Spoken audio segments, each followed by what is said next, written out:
Okay, serious question. How do people let everyone know they're listening to the hottest wrestling podcast in the game? That's easy. They stop yelling it at strangers in Target and they go to Pro Wrestling Tees. Boom. See? Growth, maturity, merch? That's right. The official Mr. and Mrs. Wrestling podcast shirts are live. Fresh design, soft tees, drip approved. Perfect for WrestleMania watch parties. Perfect for AEW, WWE, TNA, and even New Japan Pro Wrestling pay-per-views. Perfect for when you're cutting a promo in your living room. Or when you're reminding your spouse you were right about that heel turn. I was right. Debatable. What's not debatable? You need this shirt. Head over to Pro Wrestling Tees and grab yours now. Support the podcast. Rep the brand And join the Mr. and Mrs. Wrestling family. Ladies and gentlemen, wrestling fans around the world, welcome back to another edition of the Mr. and Mrs. Wrestling podcast. I'm Mr. Wrestling alongside Mrs. Wrestling, and today we've got a guest who doesn't just walk into the room, he becomes the center of the story. Our guest has held championship gold across multiple promotions, proving time and time again that when the spotlight gets brightest, he's right where he belongs. A former ISPW light heavyweight champion, a former WXW United States champion, former BPW Futures champion, and now a man with his sights set firmly on the PWM Dark Arts Champion. He's continuing to write chapters in an already impressive career. He's charismatic, he's confident, he's controversial to some and captivating to many. Whether he's stealing the show, stealing the headlines, or stealing the hearts of the crowd, one thing is certain, you can't take your eyes off of him. Today, we're diving into his journey, his championships, his mindset, his future goals, and what it truly means to be the man known as the main character, Rico Gold. Hell of an introduction. Rico! Holy crap. Hell of an introduction. We did our research, Rico. Welcome to the Mr. and Mrs. Wrestling podcast. Look at you getting it in even while we're podcasting. Always. This is where I am all the time. Top guy stuff right there. Work never stops, right? Absolutely. Exactly. I mean, on Instagram, you recently posted if you don't have to get ready if you stay ready. And so, way to practice what you preach. Yeah, that's true. Before we get too far into it, I got to give you your flowers because as soon as we set up this interview, I started doing my research, and as a lifelong wrestling fan, I wanted to see, hey, what's he all about? I absolutely love what you do. I love Thanks. your entrance. I love your music. One thing that I think separates you from a lot of the independent wrestlers I see is your crowd interaction is fantastic. I love how vocal you are. So I just wanted to start out by giving you your flowers. If people haven't gone out of their way to watch you, they definitely should. So thanks for being here. No, that means a lot. And honestly, you know what? The crowd is the whole reason why we're there, right? Like, so we might as well talk to them, hang out with them, make a genuine connection with them. I think that's the most important thing, man. Yeah, I think I love your entrance music, hands down. It's probably one of my favorite theme songs right now in wrestling. I think it's so good. I also love a good heel, and so it kills me every time you come out. They're like, "Rico sucks," and you're like, "You suck too, lady!" Like you've got it going on, and we're so thrilled to have you. Now, of course, we've done our research, but our listeners may not have heard about you. So, for fans who might be meeting you for the first time, can you tell us who you are and what you're all about? Well, I'm the main character, Rico Gold. I think the main character is the best summation of who I am and what I am and how I am. Because not gonna lie, man, as soon as you meet me, it's a very fortunate day for you because I'm the main character. I am the main character. That's the whole reason why you watch me. That's why you follow me because it's like, you know what? This guy is the main character. I need to follow where he goes. I need to see what he does. I need to interact with this guy. If I'm gonna chant Rico sucks, you know what? If I really feel that way, there's a shirt that says so. I can buy it. The Rico sucks t-shirt is the best-selling t-shirt on the indies. Don't let anybody tell you different. So that's what it's all about, man. Making a genuine connection with these people, whether they love you, whether they hate you, as long as they're not indifferent, which with me they never are. They always care one way or another.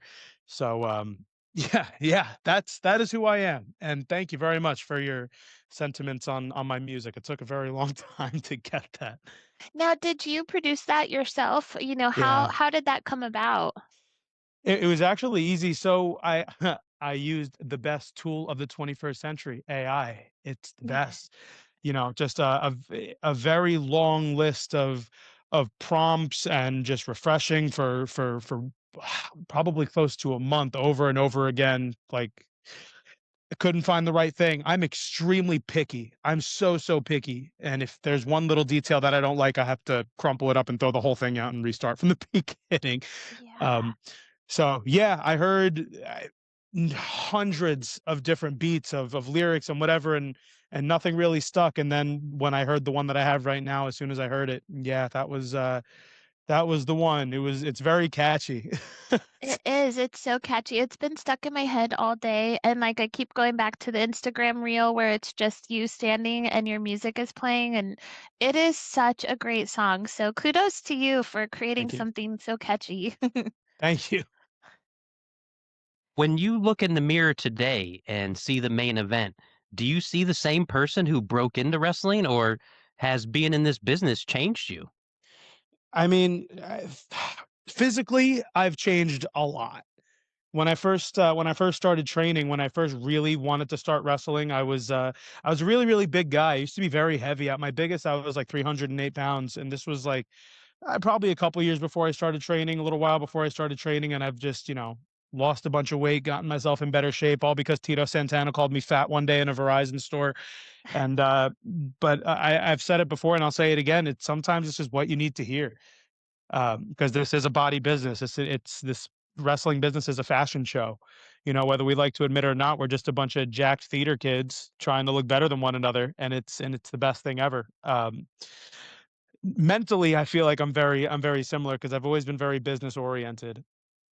Whether that's just treating everybody with the same respect, no matter who they are or what they are, it don't matter. Um, and just trying to get a good handle on my goal and my vision, just trying to keep tunnel vision and block out the noise. I try to run my wrestling business the same way I run, business in my personal life. Everything is very uniform, and I'm very particular. A lot of people start in this business when they're very young, and they don't fully understand how to run a business. They have a very zoomed in idea of what it is. They're not zoomed out and see the big picture. I came into the wrestling business with some knowledge of running a business, knowledge of like corporate America, because that's where I did work for a very long time. And I've been able to bring that into wrestling a little bit and help. It's been able to help me navigate through the business so far.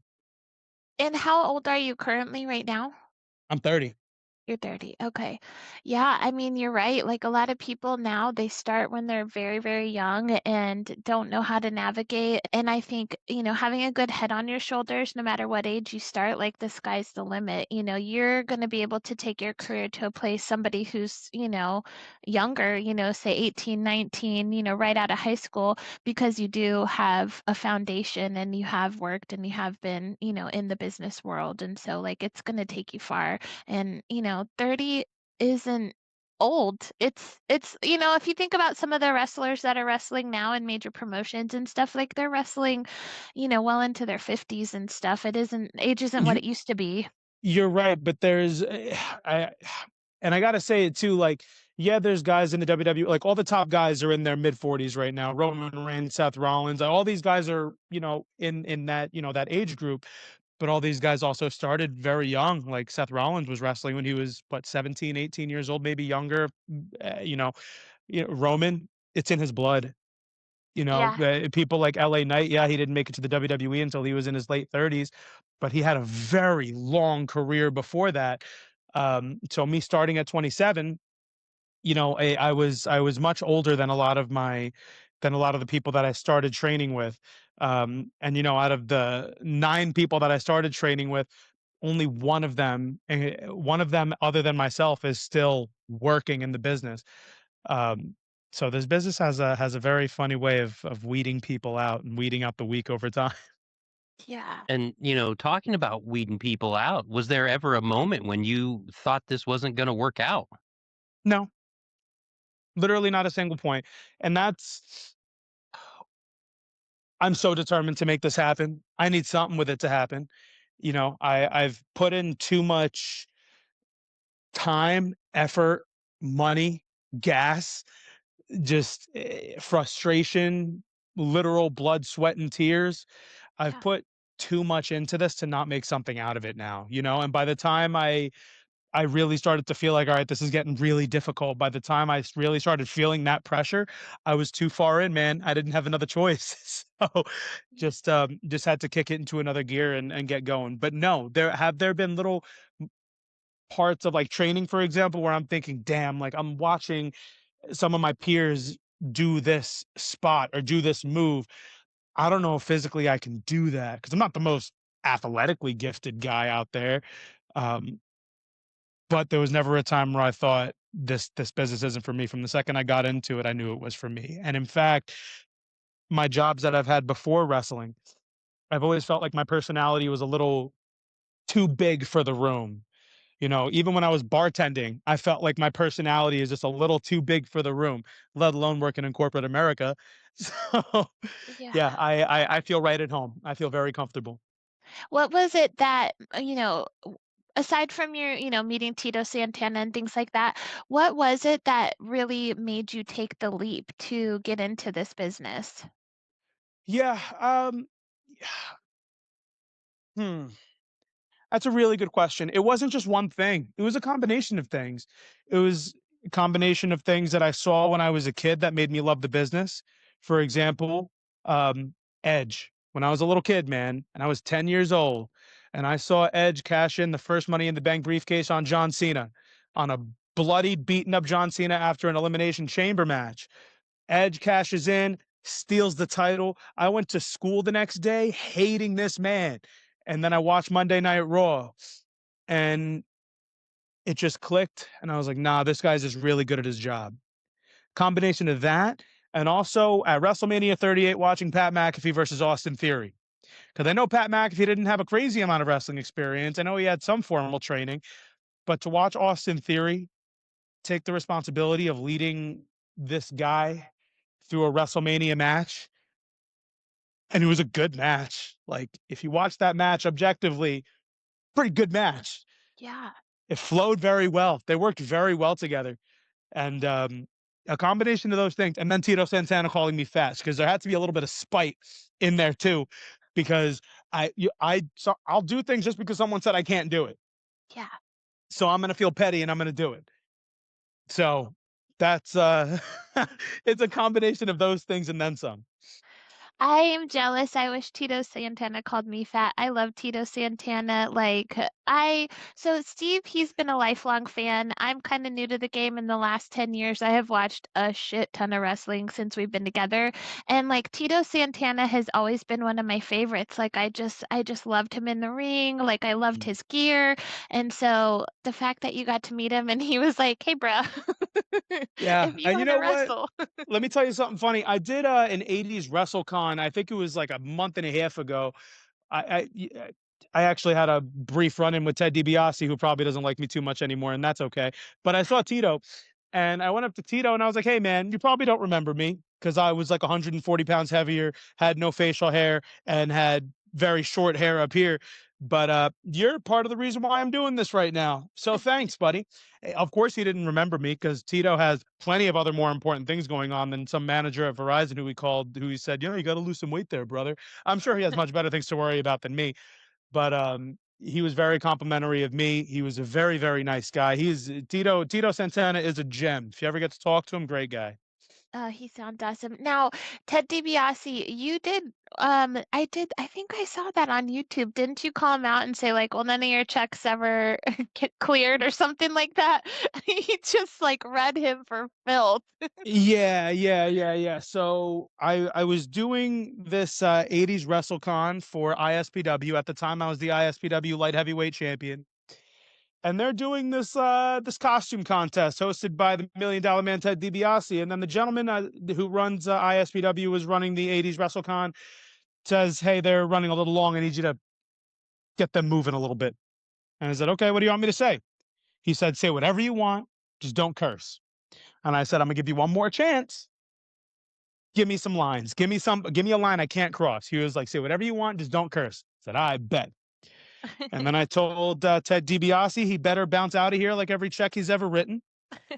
And he thought I was I'm gonna use a quote here, a disrespectful young man. And now I have a match against Val Venus coming up in July, where Ted DiBiase is going to be in the same building, and we'll see what happens now, won't we? Yeah, we will. So speaking of that big match you have coming up against Val Venus, I was lucky enough to see you in the ring with some top competition. I saw you against Nunzio. I saw you against Tommy Invincible. What's it mean to step in the ring with someone like Val Venus? You know what, man? The I'm a bear with me. I'm a big New England Patriots fan, and I'm a big Tom Brady guy. Tom Brady treated every game the same, whether it was the opening game of the season or the Super Bowl. He treated every game the same. My preparation is always the same. Does the opportunity and the fact that, the people putting these matches together have trust in me, that means a lot to me, and I take that responsibility very seriously. But my preparation is the same whether I'm wrestling a Val Venus or a Jordan Oliver or a Tommy Invincible. It doesn't matter who I'm wrestling. My preparation is the same. Tomorrow, I know tomorrow I'm wrestling at the Split Rock Resort in Pennsylvania, Yeah. in Lake Harmony, Pennsylvania, and I have no idea who I'm wrestling. I am not too sure right now, but as you can see, my preparation is still the same. I still feel good. My body is still locked in. My diet is locked in. I look jacked and I feel incredible. My preparation is the same for Joe Schmo as it would be for Val Venus. So the opportunity is cool though. The trust and that these guys have in me, across promotions, whether it's Alpha Junior having enough trust in me to say, "Hey Rico, I want you to get in there with Nunzio, and I want you to I need you to put on a show." Bet I got you. Whether it's Fight Factory Wrestling saying, "Hey, Ryan Clancy got hurt. He can't wrestle Jordan Oliver. I need you to wrestle Jordan Oliver in a couple days." Okay, I'm ready for it. It doesn't matter what it is, man. I'm not to steal Matt Cardona's gimmick, but I am always ready. I'm ready for anything. I think that's awesome. It's clear that you're a hard worker and a great worker. And, also, just in taking a look at your socials and stuff, you also have a family. So, what sacrifices have you had to make in order to continue to pursue this dream? I'm making one right now. I'm at the gym right now instead of at home with my lady and my daughter. And my daughter's not feeling too good today. She's got a little bit of the sniffles going on right now. But daddy is at the gym right now. Why? Because daddy's got a show tomorrow and we got to prepare. And then tomorrow at this show, my merch babe is going to be, you know, chilling at my table. I mean, if anybody wants to come up and buy one of them famous Rico Suck shirts, talk to the merch babe. She'll help you out with that. Um, but my family, is specifically my lady, has seen me through when we first got together about 9 years ago, and I've only been wrestling for 3 years. So she's seen the evolution of all of it happen. And you know what? She grew up a wrestling fan too, which is absolutely crazy to me, just how it works out that way. And she gets it. She understands the grind. But I've also had to adjust a lot of things in my life. I no longer work retail. I now work my regular Monday through Friday job at home, so I can be home with the girls as much as possible. Whatever days I'm not wrestling, we're going out and we're doing something together. Today, we just went out and did something together, and now daddy's got to go to the gym. And then when I get home, we'll do something probably when I get home. Yeah. So a good support system though is paramount. My daughter's amazing. She loves wrestling. My lady, she's also amazing. She loves the wrestling too. So they get it. That's awesome. I love a good daddy's girl that loves wrestling. We have a 9-year-old son and then a 5-year-old daughter. And of the two of the kids, Steven can, do all his wrestling moves on our daughter Charlotte, and like Nice. she loves it. And we hype up a lot of the like female wrestlers in our house because we want her to grow up knowing that she can do anything that anybody else can do. And so like Absolutely. I love, that you have a little girl and an awesome, partner in your dream and in life, and that's so awesome. And they're clearly proud of you, Yeah. so that's And let me tell incredible. you, to piggyback off of the women's wrestling thing, I'm so happy women's wrestling is where it is right now compared to where it was when I was a kid. Because to be completely transparent with you, I would not have wanted my daughter watching the women's wrestling from when I was a kid, when they're doing bra and panties matches. I am very, very happy that women's wrestling is where it is now, and my daughter can watch like a Rhea Ripley and be like, "That lady is badass. She can kick every guy's ass." You know what I mean? I really, really like that. Strong female, role models for her to look at, you know? I think it's important, like, representation does matter, and so for little girls Mhm. of all backgrounds, all ages can watch wrestling now and see that any female can do it, any woman can do it, and, and that translates into men's wrestling as well, like, representation matters, and being able to watch something and see somebody that you identify with, I think is so important, and so, Sure.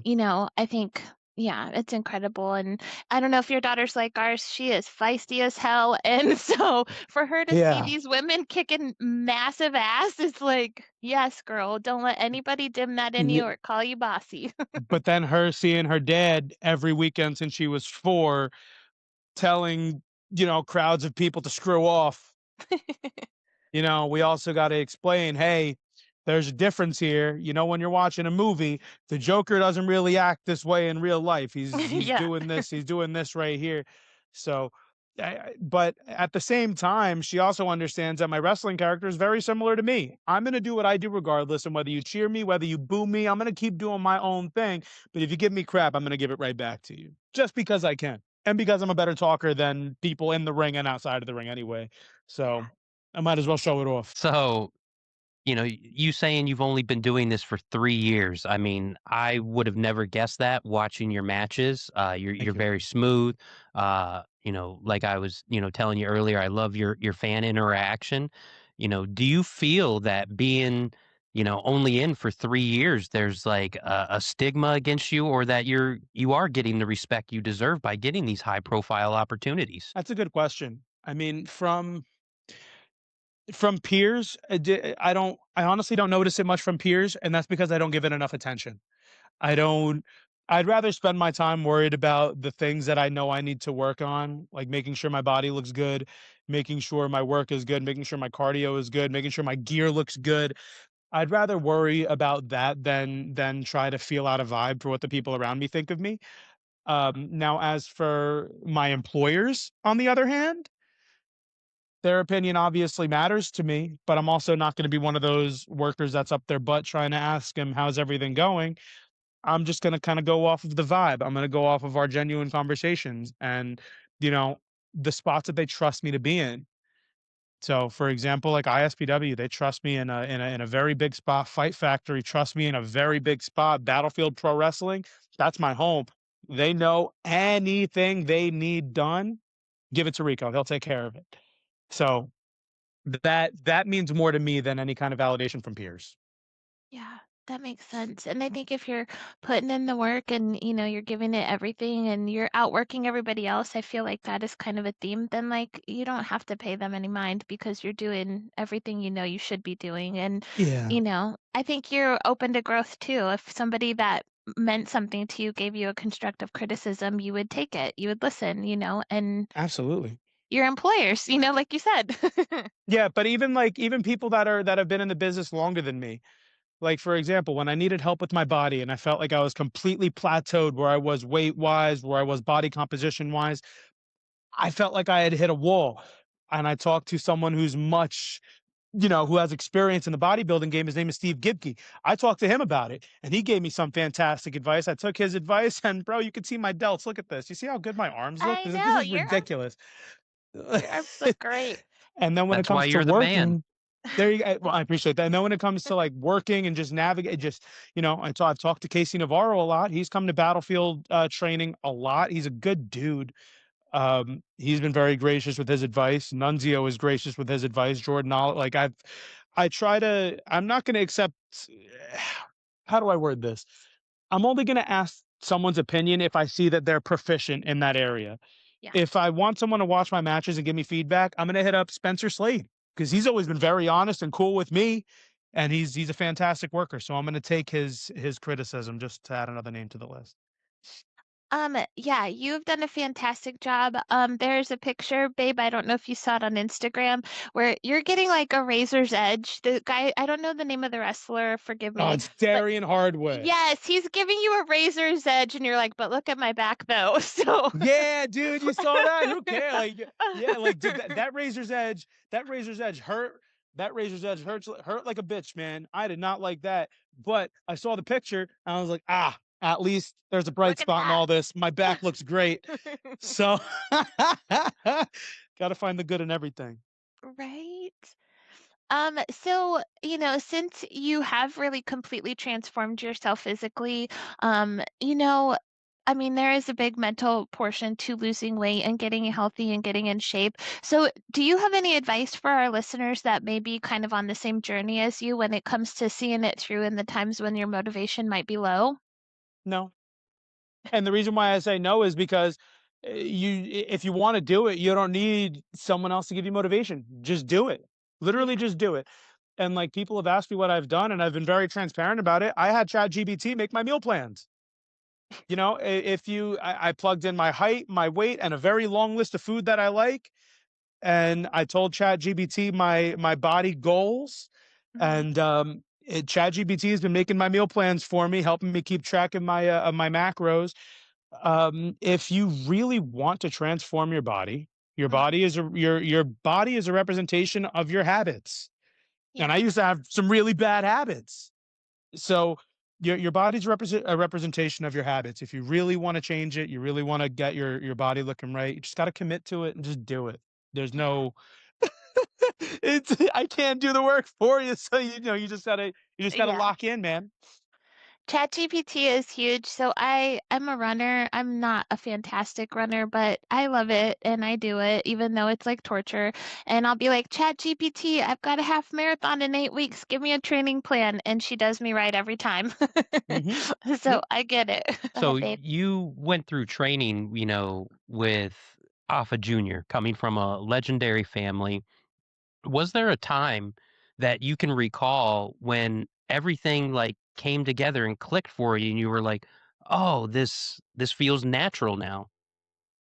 It wasn't really during training that to be completely transparent with you, I still feel like everything hasn't clicked for me. I feel like more nuances make sense over time.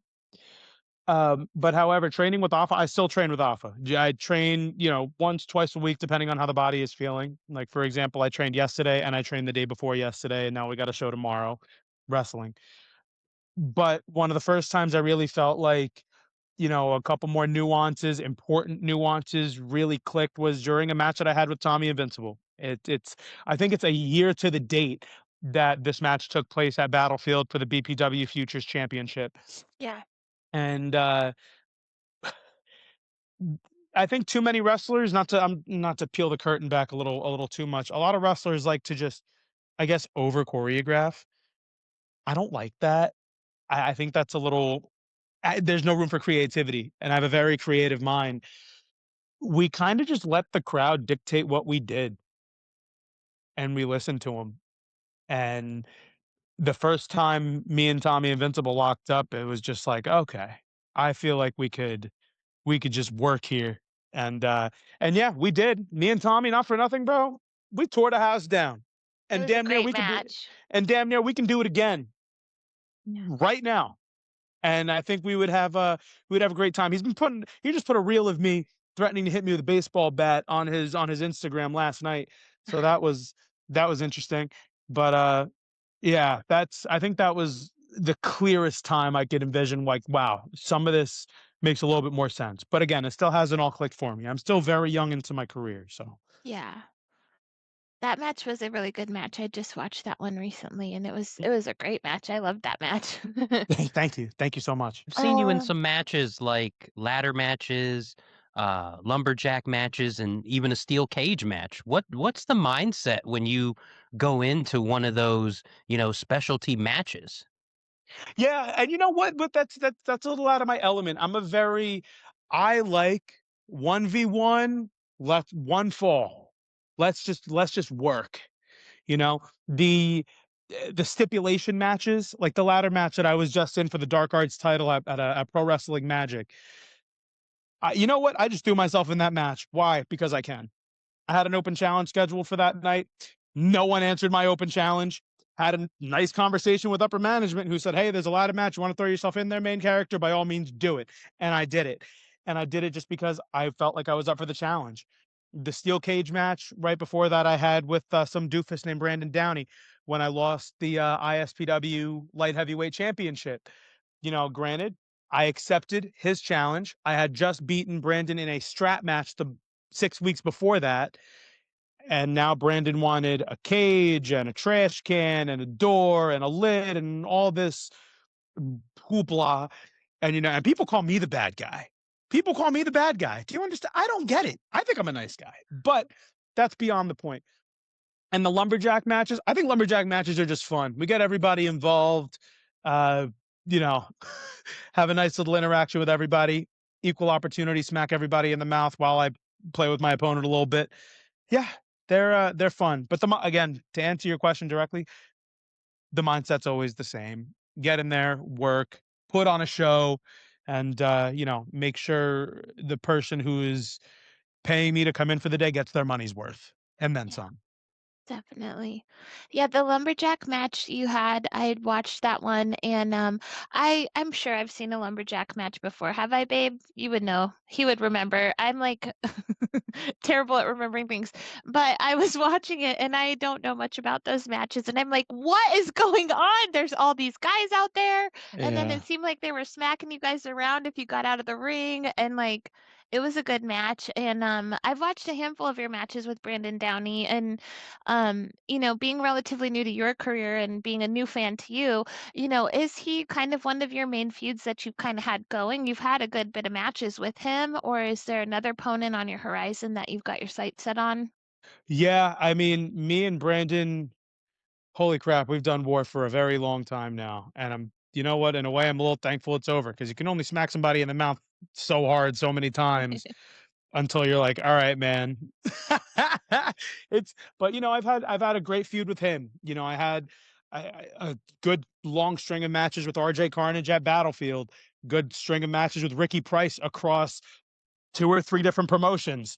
It's I enjoy it. I definitely enjoy wrestling these people and then building these feuds and building these stories because if you doing the moves and setting up the stipulations is cool, but the whys behind it really they get you more invested in it. Um, and as for any like big feuds on the horizon, I have no idea right now. I really, really don't. I have a lot coming up. Some of it I can talk about. Some of it I can't talk about. Some of it Mm. might be announced by the time this airs, Yeah. maybe. But yeah, we got a lot coming up, and I'm sure there's gonna be some new feuds. There's gonna be some holy crap opponents. There's holy Yeah. crap events. We got we got a lot cooking right now. So I know, I'm so excited to see what you have coming. You have like a lot going on, and so it's really exciting to see what is coming that you can't talk about, that we don't know anything about, and also, some of the things that you do have planned. I don't want to necessarily change gears too much, but babe, I think this is something you'd be really interested in. In your interview you had with Fight Factory, you mentioned that like one of your main goals is being a producer for WWE. And so I kind of want to like dive into that. Steve is always like fantasy booking shows and like what he thinks should happen or, where he thinks things are going. How much of that do you do on your own time just in the wrestling as a fan? yeah, I mean, fantasy booking, not so much. However, the producer in my mind is the middleman between what creative wants and what the talent is doing. The producer is the man in the middle. How do I make sure Booker Man gets his point across, but these guys also still, as I've heard a lot of people say, get their shit in. You Yeah. know what I mean? And also it makes sense. We need to. They can do what they want. Why are they doing it? So this guy is happy, so the fans at home are happy, and so there's a coherent story to tell. Um, I want to. That's my dream job is to be a producer for the WWE. Help the boys put their stuff together. people sticking to their TV times, making sure the break spots are crisp and they make sense. We're coming back from break. It's time to start getting into the. I don't know all the nuances of it. I'm only learning as I go on. Um, but yeah, that is that is a dream job of mine. And if it ever happens, I we'll see. But the only way we're gonna find out is if I keep doing what I'm doing right now, and that's working, telling stories, networking, getting advice from the right people. For example, I did a seminar with Steve Carino about a year ago, and after the seminar was over, I did, sit down with him for a little bit and pick his brain and ask him some questions. And man, talk about a cool guy, man. Steve Carino is cool. So is his son Justin. I've worked with his son a couple different times over at ISPW. He's the ISPW heavyweight champion right now. Um, yeah, hell of a guy. We love Steve Carino. He has his own coffee company. I'm not sure how much they're doing right now in that sense, but I was like a super fan of his coffee, and so he would even send personal emails if like there was an issue with the order or it was delayed. He'd send an email like, "Oh, I'm so sorry, and I sent you some extra stuff." Like super cool, Nice. awesome guy. So like it's cool to hear other people have great experiences with him. Yeah, for sure. Yeah, for sure. Good family. He's my dream guest for the podcast. I've been a Steve Carino fan since the mid '90s, so yeah, Awesome. I'm sold on him. Who would you say has been your biggest mentor in pro wrestling? I got to give that to my coach, man, Alpha Junior. He's been my biggest mentor. I've had different kind of. I don't want to. I think saying short term mentors is the wrong phrasing, but people that I've taken little nuggets from. For example, Joey Martinez. He wrestles for Battlefield for PPW. The closer. Great dude, man. I've known him since I was wearing a T-shirt in the ring because I hated my body. I've known him for a very long time. He's helped me a lot. Casey Navarro, again, has helped me a lot. Jordan Oliver has helped me quite a bit. But also, I've learned stuff from peers of mine as well. Ricky Price, for example, his mind he's so creative. He's got a very creative mind. I could say the same thing about Richard Holiday. I've learned a lot from him too, just through casual conversation. I've learned quite a bit from him. Um, but, if I'm gonna say a person is my mentor, damn straight it's gonna be my coach, Alpha. He will tell me how it is for the most part. He'll tell me how it is, what it is. If I'm doing something shitty, he'll tell me it's shitty. If my body's looking a little bloated one day, he'll tell me, "Rico, you're looking a little fat. You need to trim that up a little bit." And, it's what I need to hear, man. Everybody takes to Yeah. different coaching differently. I'm a very blunt and direct person. Some people like it, some people don't like it. But at the end of the day, I minimize fluff. Yeah. Um, so yeah, Alpha Junior for sure. What do you define as success in pro wrestling, since you're on your journey? That's a really good question. Holy crap. I think I define success as I think success kind of depends on the person, right? For some people, success is only if you make it to a certain place, then you might feel successful. For me, I feel like I've hit a different level of success every step of the way. Me showing up to the gym today, despite the fact that I'm so mentally and physically exhausted. Banged my knee up yesterday at practice. My right knee is killing me right now. My elbow is killing me right now. I've had a migraine for the last 48 hours. But me showing up to the gym today and me doing a very heavy chest day and now being on the exercise, I'm not really exercising on the bike right now. I'm kind of just sitting here. But when we get off the phone, I will be exercising for a while. That's me hitting a level of success for today. And I gauge the success on, did I do something that I'm proud of? I'm proud that I came to the gym today. I'm proud that I ate 2 cups of egg whites with some grilled chicken instead of stopping by McDonald's and getting myself a McDouble and a chicken sandwich or something. Like I define success as, are you happy with your choices? Can you go to sleep tonight knowing that you made the right choices today, whether it's professionally or just mentally? Did you make the right choices today? If your answer to that is yes, and I think you're pretty successful.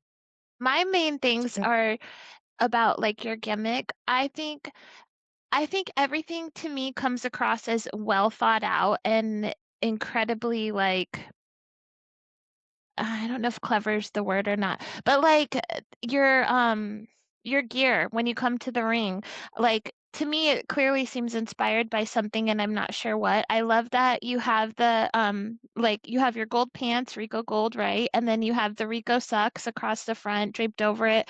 I love your logo that you sent us of, like, the mouth. Like, everything feels so intentional. Can you kind of dive into that, your thought process behind how you present yourself to, your fans? Wow. That's a really, really good question too. You guys are good. You guys are very good. You know what? At first, I can't say things weren't thought out. It was just I was kind of doing what felt natural to me. And then I started taking inspiration from little places. So for example, the Rico Sucks shirt, I would get in the ring and the crowd would just be chanting Rico Sucks. Yeah. So I'm thinking, let me sell it right back to them. And it's worked. It's awesome. And then other shirts with my logo on it. So I got a shirt if you like me. I got a shirt if you don't like me. What? That's cool. And then as for the baggy gold pants and just I guess the look that I do overall, um, I'm a little bit of, I'm a little bit of a nerd. I grew up watching Dragon Ball Z when I was a kid, and my favorite bad guy was Majin Buu, and he wore these baggy white pants with these black and gold boots that were tucked in, and I don't know, man. I saw that gear and I've always remembered it. So that's kind of what I based a little bit of my gear off of: baggy gold pants. Everyone thinks I ripped off Sabu. They're wrong. Um, and that's okay too. I have new gear coming in the works, which by the time this airs, I'm actually going to have my new gear and we're going to be debuting that over at Fight Factory. Um, but the way I wear my hair, bangs in the front, ponytail in the back, that's Trunks from Dragon Ball Z. If anybody's curious. The logo, it's literally just the face that I make. Yeah. I throw up my lip, and you know what? I just thought of it. It's like cool. Like that, that can work too. Put that right next to my face. When I got my when I got my pants made, the gentleman that made my pants, his name is Soda Pop Hendricks, wrestles for the NWA. Cool guy, makes fantastic wrestling gear, handmade by Hendricks. Shout out. I- For example, like I'm so picky, like the mouth, the wrong side was raised, Yeah. and I was like, "Sorry, man, we got to redo it." And him being the cool guy that he is, he got it, and he did it because I'm at first I was kind of just going with the flow and what felt right, and now I've gotten more and more particular because now I'm representing a brand. I'm building a brand, and for Yeah. that brand, it needs to be deliberate and it also needs to be consistent. That's going to be that's what I found the key in any major business that's been around for a long time is consistency in the product with evolution, and that's kind of what I'm going for myself. It's a little different with wrestling, but same concept. Yeah. Yeah, it's definitely a brand, like, it comes across as well thought out, like, it looks fantastic, like, Thank you. when your music hits, we know what we're getting, in Rico Gold, and, like, you're just a badass, you're talented, like, we are instant fans, like Thank you. Thank you. so, yeah, that's my thoughts, but your gear is awesome, I can't wait to see your new stuff, and Yeah, I heard, second time we mentioned this guy. I heard Edge do a thing where they were asking about his gear and how it's very unique, and he said, "I draw all my own stuff. I just yeah, I get a pen and paper, I start drawing, and I like something, and then I'll do that for gear." That's what I did here. I took, a pair of pants, just a blank pair of white pants, and on the iPad, I just started drawing and doodling and figuring stuff out, and lo and behold, I made myself some pretty cool pants, and ordered them a couple of months ago. I'll have them for War on the Shore, and so on. So I'm very excited to see him too. It's going to be pretty cool. I'm excited. that's so fun. I feel like small business and branding is so, like, when it comes to, home mom and pop stuff, like, we're doing that. Like, here at the podcast, like, you can ask Steve, like, with the logo, it took me, like, forever to, like, figure out exactly how I wanted it to look and for us to finally, feel happy with it, down to, Yeah, the words that we use. Like, Steve, he's the mastermind behind all of the stuff that, some stuff we have to script, like intros and whatnot, but sure. it is like all homegrown. You just got to do it. And this is my vision. I have to make it happen. Yeah, yeah, and it's also using the tools at your disposal, right? Like, obviously, AI is a great tool. Just talked about drawing on the iPad. I can't draw a pencil and paper for. I'm not a very artistic person. Yeah. But yeah, the two using the tool social media. I've gotten so many opportunities because of social media, because of me branding myself, because of, me being consistent with my content. So like if I don't post something for 2 days, that's weird. That's pretty weird if I don't post something for a couple of days. So yeah, that's just using the tools at your disposal, and you guys do a great job. So you guys are obviously doing the You. same thing. Thank you. I have one question for you. Is there someone on the scene right now that you would wanna get your hands on? No, but I'll tell you, there's a lot of people on the scene that want to get their hands on me, and I don't blame them Total sense. because look at me. Exactly. And because it's probably one of the easiest interactions that they're going to have because and I even said this to somebody, and I hate when they say promo segment. I hate that. I really hate that. In one instance, I told somebody the crowd does not want to see you win, they want to see me lose. Yeah. And did that hurt some feelings? Sure, it did. But it was also a spark like, hey man, you got to step it up a little bit because I can't be the only one drawing crowd reactions here. So that's there's people that want to get in the ring with me just because of the heat that I can generate. As far as there are people that I want to be in the ring with, yeah, there definitely are. There's some people that I've had my eye on, and people will look at me and call me crazy for saying, Rico, you're out of your mind. Like Mike Santana is one of those people. I'm a very big Mike Santana fan. Whenever I've been to a few ACW shows up in Poughkeepsie, New York, and I every time I've seen Mike Santana wrestle, because I've been doing the in ring or the in barricade security for them, so I get the best seat in the house to watching this guy work. It's really freaking good. That's one of the guys that I have on my radar, and I have a couple of others, but I don't. I'm not gonna spoil them because I don't want to give anybody a big head. They'll just be fortunate to get in the ring with you for sure. So, who's your all-time favorite wrestler across any company? Anybody? Kurt Angle, no doubt. Kurt Angle, that's my man. That's when I was an amateur wrestler growing up. And then I watched Kurt Angle wrestle, who one could make me laugh. I'm a big comedy guy. I love being made to laugh. Yeah. Kurt Angle can make me laugh, but then he can get in the ring and bring intensity like no other.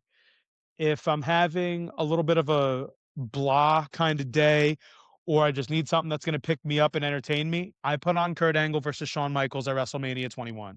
It's one of my all-time favorite matches. Um, yeah, Kurt's my guy. I've gotten to meet him a few different times, and man, what a gem, what a gem of a human, dude. Kurt's a cool guy. So can very fortunately say that I've met my favorite wrestler, and yeah, he was really cool. All dream scenario moment.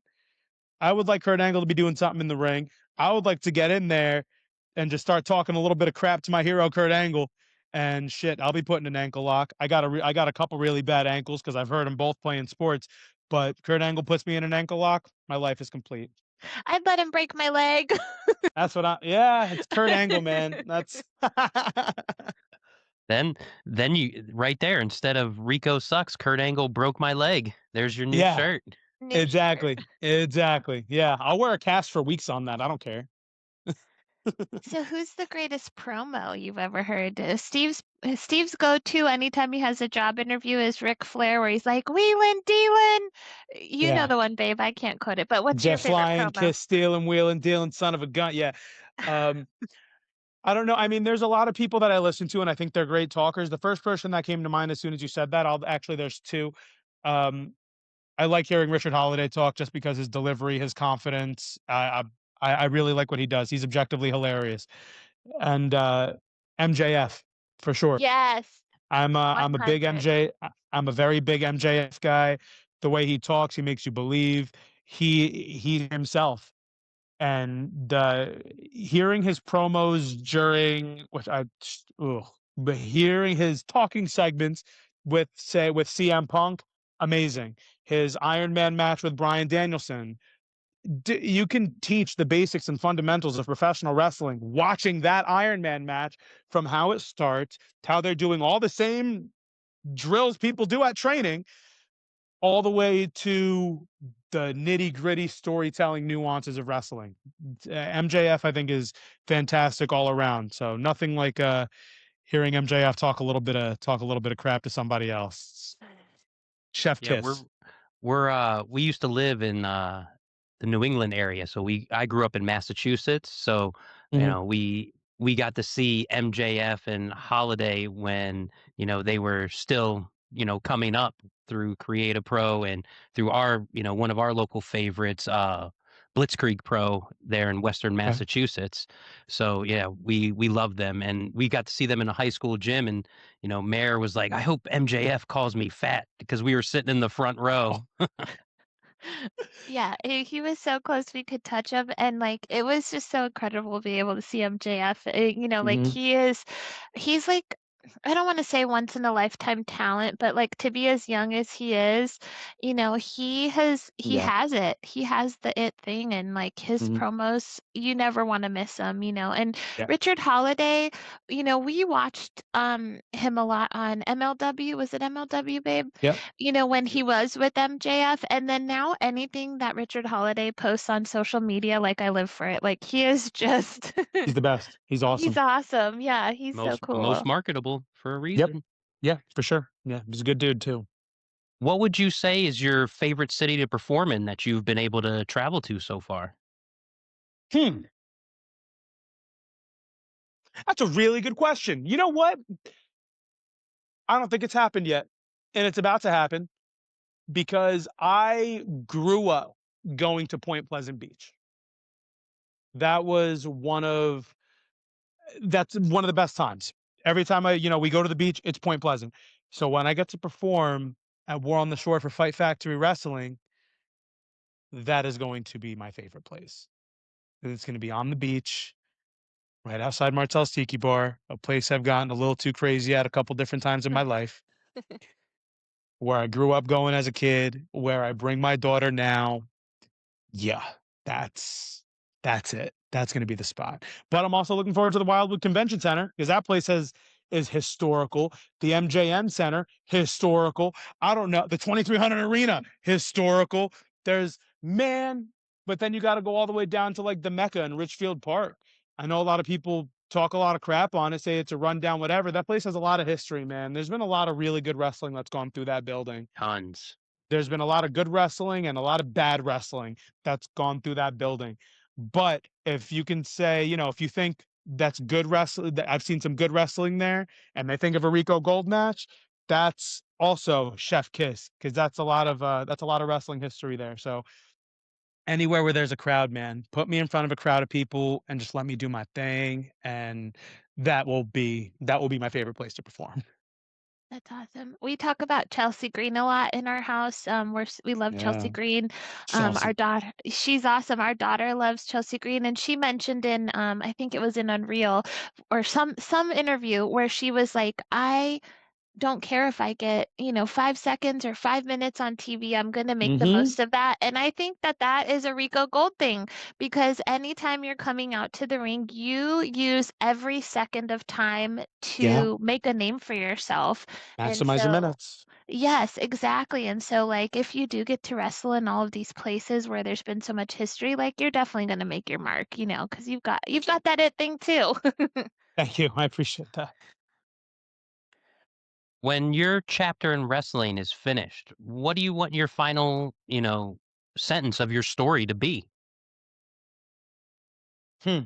Right now, I can tell you, I feel like the thing that I would want people to remember me for, I guess, legacy wise in wrestling, is he's the guy that shouldn't have been anything, but now we're talking about him in our house. Now, that answer could change as I go further into my career. Maybe it'll evolve into, you know, maybe teaching people one day, or if you ask the Hurricane 20 years ago, 20 years plus ago, and he was on Velocity, what do you want your your final chapter to look like? What do you want people to remember you by? Who knows if he would have said being a fantastic producer behind the scenes, but now that's where he is, and not for nothing, he does a damn good job of it. So I feel like that's, right now, my mission and my goal is to just not only just prove a lot of people wrong, but prove myself right. but that could also that could change tomorrow. You know what I mean? But that's what we're looking at right now. I just want to really make something out of this. And again, the person that shouldn't have been anything, because I was unathletic when I first got into the business. I couldn't do a forward roll. I couldn't do anything. There's still some fundamental stuff that I still struggle with to this day. So that's I'm the guy that shouldn't have made it. And if that guy ends up becoming a household name, or at least someone like, you think of independent wrestling, you think of one of the bigger names in independent wrestling in the country, you can think Rico Gold. Just that would be really cool in my opinion. So Yeah. everything right now is is peachy keen right now, because I feel like I've already done more than I was projected to do a long time ago. Let's see. What is your message to anyone out there chasing a dream the same way you chased yours? Figure out what you have to do it, and just do it. Just do it. There's really everybody's road to where they want to go is different, right? And I bring up, other people as an example. Like again, big Patriots fan, Tom Brady guy. Tom Brady went from pick number 199 to being the greatest of all time. And then you have number one overall picks who also won Super Bowls, were fantastic players. Everybody's road to the same destination could be different. Yeah. Pave your road, do the hard work, suck it up, just show up and put the effort in. Who cares if you're tired? No one cares if you're tired. Just do it. Yeah. That's that's the most I could say to anybody, because again, no one can do the work for you. You just got to lock in and do it on your own. Tell us what you got going on here in the near future. Man, we got a lot coming up. We got a lot coming up right now. Tomorrow, again, Battlefield Pro Wrestling moving all over the place right now. We got a WXW is open again in Allentown. WXW ran by the Wild Samoans in the 1990s. You've seen a lot of people go through there. Beth Phoenix, Batista, CM Punk. You've seen a lot of people go through WXW. WXW is alive and well again, and the main character Rico Gold is a part of it. What? What? That's crazy. But ISPW running all the time, and it's always good vibes. ISPW is always good vibes. Fight Factory Wrestling, that is quality wrestling always. You You have a know, conference, right? A press conference with Fight Factory on Sunday. Is that correct? that's absolutely right. I have a press conference with Fight Factory Wrestling coming up this Sunday in New York. Where is it? Dang, it's in New York. Don't know exactly where, but I have the address. Yeah, got a press conference coming up. Who would have thought this guy would be doing a press conference? What? It's crazy. What else? ACW in Poughkeepsie. I have not wrestled there yet, but they put on an amazing product, and I would love to be on there someday. Um, there's a lot coming up, man. There's And you so have a much coming up. match. You have a show tomorrow at Split Rock Resort with WXW. Is that correct? That's exactly right. Yep. Love it. So everybody can find you on Instagram at the Rico Gold, Facebook Rico Gold, and on YouTube Rico Gold Tube. Is that correct? That is absolutely correct. That's where you can find all of my stuff. I post on Instagram almost every day. That's where I post condensed matches. All of my videos go there. All the promo pics go on there. Everything is on my Instagram. So at the Rico Gold, that's where you can find me. Awesome. Guys, check them out. Like, follow, and subscribe. YouTube has got a ton of great matches, and Instagram is got all the stuff, like everything. And you have to check out his entrance music. It's my favorite of all time right now. So definitely check it out. This episode of Mr. and Mrs. Wrestling is powered by W Energy. Listen up, brother. You know in the squared circle it's all about having the energy to go the distance. No sugar crashes, no jitters, just clean, focused fuel to keep you going through every promo, every match, and every late night wrestling binge. That's where W Energy comes in, the ultimate tag team partner for your brain and body. Packed with vitamins, antioxidants, and a knockout flavor lineup. W is here to make sure you never gas out before the final bell. No fake stuff, no gimmicks, just pure power. So whether you're cutting promos or cutting down on fatigue, grab a tub of W and unleash your inner champ. Head over to w.gg, use promo code Mr. and Mrs. and get 10% off your first order. That's w.gg. Fuel up, throw down, and leave your competition down for the 3 count. Ladies and gentlemen, it is your main character, Rico Gold, speaking, and this is Mr. and Mrs. Wrestling Podcast. Fantastic questions, awesome people, always a good time. Stay tuned.